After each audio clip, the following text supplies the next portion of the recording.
हिंदुस्तान के तख्त ते बैठे बादशाह औरंगजेब की दिली इच्छा सी कि पूरे मुल्क का मजहब इस्लाम होना चाहिए, जिस करके उन्हें लुकाई उत्ते जुल्म करने शुरू कर दिए।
हम सब जानते हैं कैसे उस वक्त औरंगजेब कश्मीरी पंडितों को धर्म परिवर्तन के लिए जबरदस्ती कर रहा था, और जब वो गुरुजी महाराज के पास पहुंचे तो गुरुजी महाराज ने अपनी सुप्रीम कुर्बानी दी।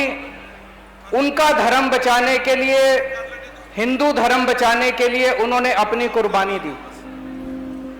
उनका सबसे बड़ा संदेश था कि इंसान इंसान है, वो जो धर्म पालन करता है उसी धर्म के अंदर हमें उसका सम्मान करना है, हर धर्म का सम्मान करना है। भाषावां दा ज्ञान, शास्त्र विद्या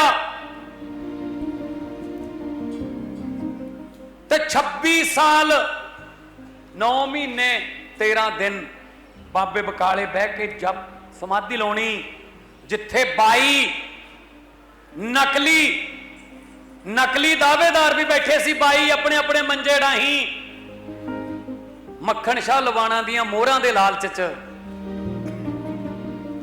ते उत्थों फिर गुरु लादोरे दा होका। ये कोई आम गल नहीं जी।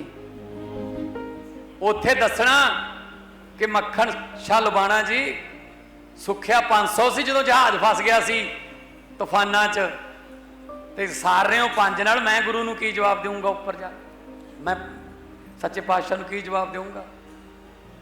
100 गुणा घट उदों पता लग गया कि असली इन्हां चों आही।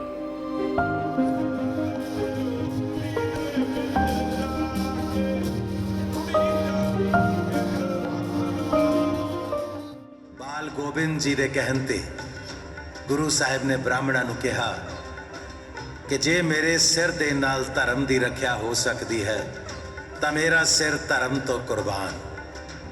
जाओ औरंगजेब नूं मेरा सुनेहा दे दियो कि जे गुरु तेग बहादुर दीन कबूल कर लैन तो पूरा हिंदुस्तान इस्लाम कबूल कर लेगा। सिखों के 9वें गुरु श्री तेग बहादुर जी का 350वां शहीदी दिवस है। उसे खास तौर से मनाने और अगली पीढ़ियों तक उनके बलिदान और त्याग को पहुंचाने के लिए पंजाब सरकार ने कुछ अनूठी पहल की है। अगर मैं आपको बात करूं तो जहां मैं मौजूद हूं, यहां पर ये प्रदर्शनी है उनके जीवन से जुड़े हुए तमाम चीज़ें जो उन्होंने शहादत दी और किस तरीके से धार्मिक स्वतंत्रता, न्याय और त्याग का एक उदाहरण जो है वो दुनिया के सामने रखा, जो आज भी इतने वर्षों बाद याद रखा जाता है। तो उनके जीवन की तमाम वो चीज़ें जो हैं उनको यहाँ पर संजोया गया है। इस जगह के बारे में बताऊंगा, भूपिंदर जी हमारे साथ हैं और ये धीरे धीरे हमें बताएंगे आगे क्या क्या चीज़ें। कहाँ पर इस वक्त खड़े हुए हैं हम? ये हम अभी जी विरासत खालसा में हैं। ये हमारा टेम्प्रेरी एग्जीबिशन हॉल है जहाँ पे गुरु तेग बहादुर साहब को मद्देनज़र रखते उनके प्रदर्शनियाँ लगाई गई हैं। मैं शुरुआत करता हूँ यहाँ से। ये जो स्ट्रक्चर है ये क्या बताता है? ये है जी भाई नलखी शाह वंजारा जी का वो घर है जहाँ पे अभी रकाबगंज साहब गुरुद्वारा दिल्ली वाला है, जहाँ पे उन्होंने गुरु साहब के धड़ का संस्कार करने के लिए अपना सब कुछ कुर्बान कर दिया था। तो थोड़ा इस तरीके से बताइए कि जब उनका शीश जो है, जब उनका सर कलम किया गया था, वहाँ पर शीशगंज गुरुद्वारा है, लेकिन जो धड़ है उसके क्योंकि मुगल नहीं चाहते थे उनका अंतिम संस्कार हो, तो उन्होंने अपने ही घर में उनको एक्चुअली जो सीज था वो भाई जैता जी लेके आ गए थे, जो धड़ था वो लखी शाह वंजारा जी ने उठाया और अपना घर जला दिया गुरु साहब के धड़ का संस्कार करने के लिए। जब श्री गुरु तेग बहादुर जी जिंदा थे तो उनको डराने की कोशिश भी की थी। उनके पास में मतीदास सतीदास ज्वाला जी थे, तो उस पर किस तरह से जुल्म ढहा गया वो भी यहाँ पर। हाँ जी, उनके साथ ना 3 सिख गए थे, भाई मतीदास, सतीदास और भाई दयाला जी। जो मतीदास थे उनको आरे से बीच में से उनका शरीर काट दिया गया था, और जो भाई दयाला जी थे उनको बलते हुए बाटे में डाल के पानी उबलते हुए में उनका शरीर डाला गया, उनको जिंदा उबाल दिया गया। जो भाई सतीदास थे उनको रुई में लपेट के जिंदा जला दिया गया। ये सारा गुरु तेग बहादुर जी के सामने हुआ ताकि वो डर जाए और डोल जाएं और धर्म परिवर्तन करें, लेकिन ये कभी ना हो पाया। गुरु साहब अपने धर्म पे डटे रहे। तो जिस तरीके से यहाँ दिखाया गया है ज्वाला जी का, उसी तरीके से सामने देखिए ये कढ़ाव जो है ये यहाँ पर रखा गया है, ताकि जो आज की पीढ़ी है वो जान सके, बता सके कि किस तरीके से धर्म की रक्षा के लिए, धर्म की स्वतंत्रता के लिए उन्होंने जो है अपनी शहादत दी। उनके साथ जितने शिष्य थे और उनके साथी थे उनको भी बहुत बुरी तरीके से प्रताड़ित जो है वो किया गया। अब जो आप बात कर रहे थे शीश लेकर जाने की, यही तस्वीर है? ये जी वो भाई जैता जी हैं, जो गुरु साहब का जब शीश कलम हुआ तब ये वो सिख थे जो गुरु साहब का शीश दिल्ली से उठा के दिल्ली के रास्ते हुए कीर्तपुर साहब बिबानगढ़ गुरुद्वारा के पास आके गुरु गोबिंद राय और उनके पूरे परिवार को सौंपा, और इन्हीं को गुरु गोबिंद सिंह जी ने रंगरेटे गुरु के बेटे का खिताब भी बख्शा इनको। और फिर यहाँ पर आके और यहाँ पे आके जो शीशगंज गुरुद्वारा है अनंतपुर साहब में, तो यहाँ पे आके उनके शीश का संस्कार किया गया। वहीं पे हमारा शीशगंज गुरुद्वारा अनंतपुर साहब में सुशोभित है। यहाँ दर्शकों को बता दें, आप जो दिल्ली वाला शीशगंज गुरुद्वारा है उससे कंफ्यूज ना हो, यहाँ पर भी है, वहाँ पर उनका सर कलम किया गया था और यहाँ पर आकर उनका शीश अर्पण किया गया। जी बिल्कुल जी, यही है। ये वही घर की तस्वीर है जहाँ उनके धड़ की बात। बिल्कुल सर, ये लखी शाह वंजारा जी का वो घर है जो उन्होंने अपना पूरा घर जला दिया था गुरु साहब के धड़ का संस्कार करने के लिए। ये अगली तस्वीर क्या कहती है? अगली जी भाई जैता जी ने गुरु साहब का जो पवित्र शरीर था वो बिबानगढ़ गुरुद्वारा कीर्तपुर साहब को सौंपा। और अगली तस्वीर आगे आ जाता है जी गुरु गोबिंद सिंह जी के जो पिता थे उनका जो पवित्र जो शीश गुरु साहब ने स्वीकारा, और भाई जैता जी को रंगरेटे गुरु के बेटे का आशीर्वाद दिया। अभी थोड़ा इस तरफ आते हैं हम। ये बताइए ये क्या है? सामने हम देख रहे हैं एक बड़ा सा जो है पानी का जहाज दिख रहा है। ये जी वो मक्खन शाह लुबाना जी हैं, जिनका ये बहुत बड़ा बेड़ा था जो समुद्र में फंस गया था, जहाँ पे तूफान आ गया था। वहीं से उन्होंने बीच में से गुरु साहब को अरदास की, अगर मेरा बेड़ा पार हो जाएगा तो वो 500 सिक्के गुरु साहब को भेंट के स्वरूप में देंगे। तो बाद में जाके बाबा बकाला जाके उनको गुरु साहब मिले और उनको वो मोहरें उनको दान की उन्होंने। तो वहीं से गुरु साहब पूरे सिख कौम को मिले। वो एक आगे तस्वीर और है, उसमें उनके बचपन का नाम भी है और साथ में जहाँ तलवारबाजी से लेकर तीरंदाजी, घुड़सवारी तमाम चीज़ें हैं।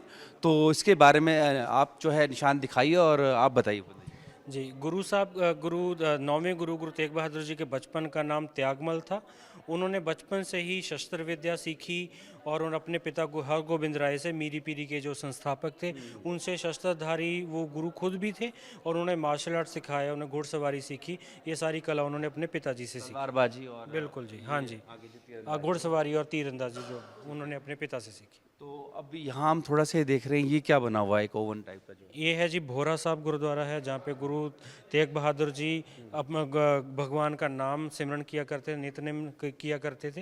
ये बिल्कुल शीशगंज गुरुद्वारा से के सामने गुरुद्वारा बना हुआ है। हम एक कोने में देख रहे हैं कुछ वस्तुएं वहाँ पर भी रखी हुई हैं, क्या वो भी श्री गुरु तेग बहादुर जी से जीवन से जुड़ी हुई हैं? नहीं जी, ये एक्चुअली ये पुराना वो समय है, समय की कुछ चीज़ें बताई गई हैं कि ऐसे संदूकड़ियों में पोथियाँ रखी जाती थी। रिस्पेक्टफुली पोथी वो होती है जिसमें गुरबानी दर्ज की हुई होती है, तो वो इसमें वो रखी जाती थी।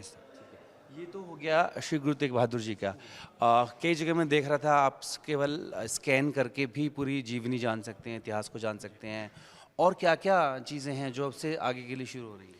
ऐसा है जी, ये जो स्कैन आप कह रहे हो उसमें हमारा सी ब्लॉक है हमारा, जिसमें 27 गैलरीज हैं।